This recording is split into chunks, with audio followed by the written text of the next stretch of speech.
It is a new year, but it is the same scrutiny of the goings-on in Ottawa within the rank and file of our federal government. Every Wednesday morning at this time, we're joined by our friends at the Blacklocks Reporter, which is the only reporter-owned and operated newsroom covering our nation's capital. You can find it online at blacklocks.ca. The managing editor there is Mr. Tom Korski, who joins us for these weekly chats. Good morning, Tom, and Happy New Year to you. Thank you, Mike. All the best to you in 2026. Thank you very much for that. I think that the year for us is starting better than it is for Chrystia Freeland. Or maybe, I don't know, like she's got 4 jobs, one of them still being a sitting MP. Help me out here a little bit, Tom, if you could. She is still, Chrystia Freeland, a sitting MP, but how deep does the conflict of interest go with her latest appointment in Ukraine? Absolutely a conflict of interest. It's written in plain language in the Conflict of Interest Act. This is a kind of a big deal, Mike, and I don't want to use colorful adjectives.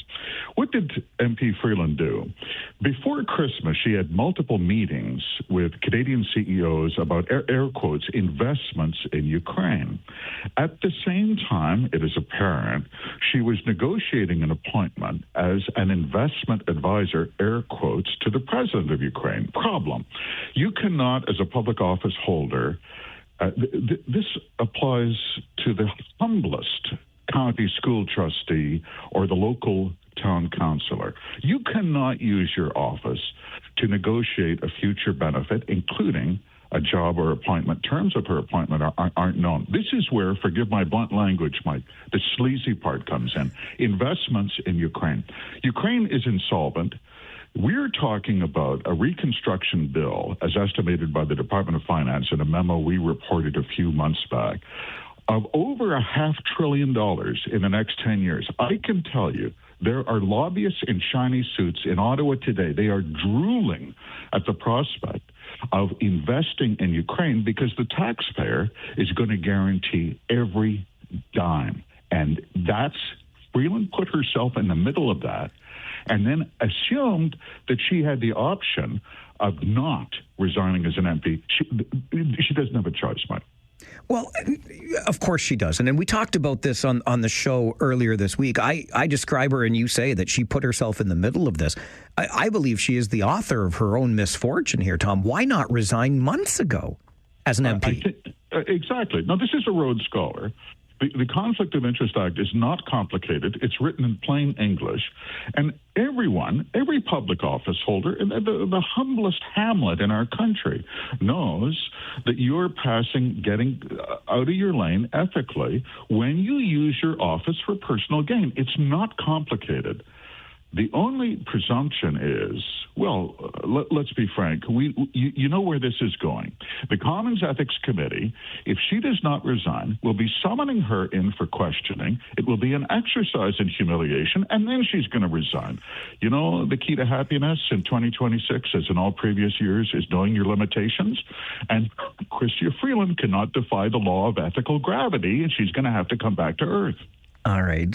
We've begun this segment today by talking about the newness of the year, which makes me think back on the year that was. And as we tie a bow on 2025, Tom, we know that Prime Minister Carney had pledged to increase defense spending here in Canada to reach that 2% NATO target. So 2025 has come and gone. How did we do in meeting that target? Didn't come close, didn't want to talk about it, won't release the figures through access to information. Department of National Defense will not take our calls. On June 9th, 2025, the Prime Minister said, hand on heart, that we will meet our 2% NATO defense spending target, 2% of GDP, this year, he said, 5 years ahead of schedule. The previous target was 2030. The Budget Office has said on their best day, they will require some arithmetic involving rounding to meet that target. But the day passed, the deadline has come and gone, as you mentioned. We are not spending 2%. Oh, by the way, he also said 5% by 2030. Literally nobody in Ottawa thinks that's achievable. And yet, I mean, the pledge was made, and they're not answering calls at this point. Skullduggery comes to mind here, Tom. Well, it's also self-delusion, but we discussed the precedent set by MP Freeland. The Prime Minister has said, I'm characterizing his remarks fairly. He said, I'm going to cut your taxes in 2026. I'm going to meet the 2% NATO target for the first time ever since the Korean War. It's going to be huge military spending. And I'm going to keep all my unfunded social programs like dental care. Are you now? Are you? Do you think so? No, so one of those has already fallen. He did cut taxes, but drove the biggest deficit outside of pandemic era overspending. And everyone knows what's going to another budget due. It's another budget's coming up. The budget year starts on the 1st of April. Everyone knows there's going to be another mammoth deficit. This is the problem. 11 years in office. A lot of chickens come home to roost, and they're roosting. Oh, they're roosting, Mike. Oh, it's so interesting that you say that, Tom. 11 years in office, because let's turn the clock back a little bit again here for a moment.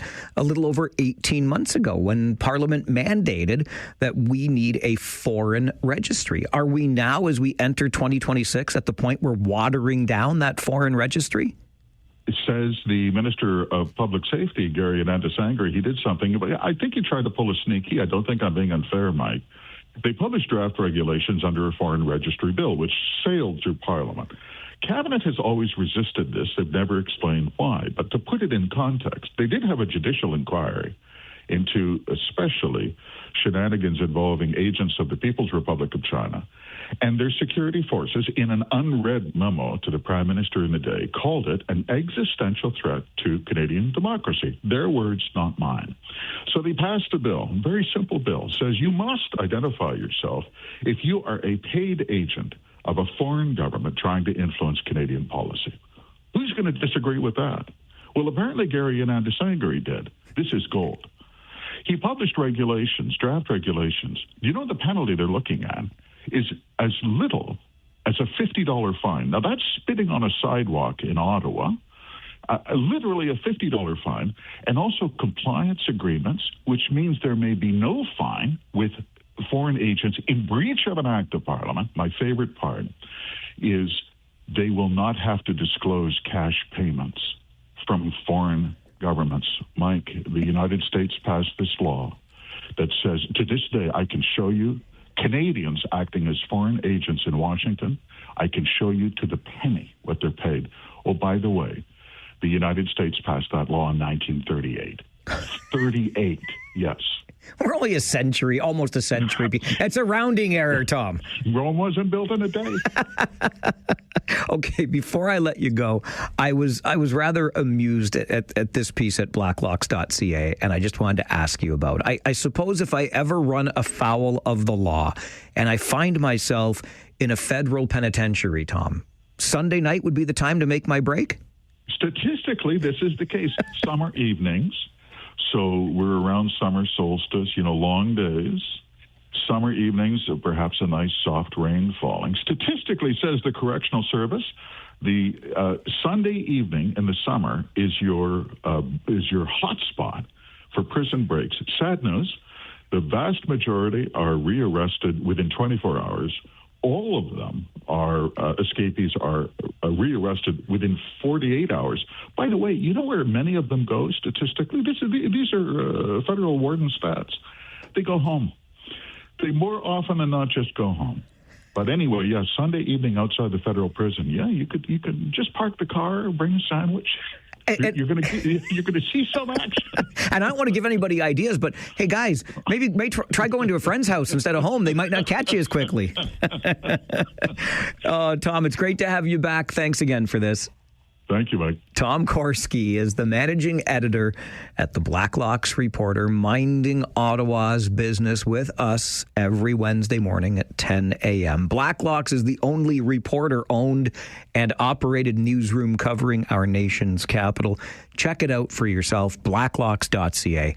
Well worth your subscription. They do great work, and I love these weekly chats with Tom Korski. I know some of you have said in the past it's your favorite/least favorite segment, but I'll tell you, they cover things like few others do in terms of getting into the nuts and bolts of the goings-on in Ottawa.